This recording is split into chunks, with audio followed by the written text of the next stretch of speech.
આવતીકાલથી રાજ્યભરમાં ઘટશે વરસાદનું જોર। રાજ્યમાં હવે સામાન્યથી હળવા વરસાદનું જ એલર્ટ આપવામાં આવ્યું છે। આજે રાજ્યના 8 જિલ્લામાં ગાજવીજ સાથે વરસાદની આગાહી આપવામાં આવી છે।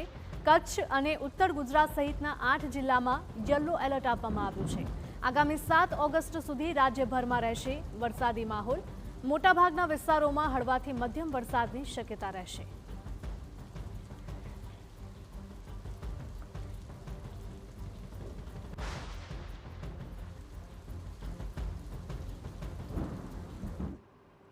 અને હવે નકશાના માધ્યમથી સમજવાનો પ્રયત્ન કરીએ કે અત્યારે આ સિસ્ટમ ક્યાં એક્ટિવેટ થયેલી છે। તો જોઈ શકો છો આ ગુજરાતનો આખો વિસ્તાર છે અને વાદળો છૂટાછવાયા જોવા મળી રહ્યા છે।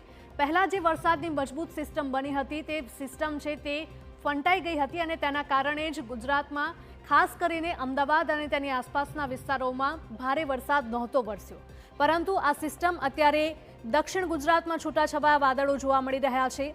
અમદાવાદ મહેસાણાની આસપાસમાં થોડો વરસાદ થઈ શકે તેવી આગાહી આપવામાં આવી છે અને ખાસ કરીને અહીંયા ઉત્તર ગુજરાત અને કચ્છનો જે વિસ્તાર છે કે ત્યાં છૂટોછવાયો વરસાદ વરસી શકે છે અને ત્યારબાદ ઉપર જે રાજસ્થાનનો જે વિસ્તાર છે ત્યાં પણ છૂટોછવાયો વરસાદ થાય તેવી આગાહી આપવામાં આવી છે।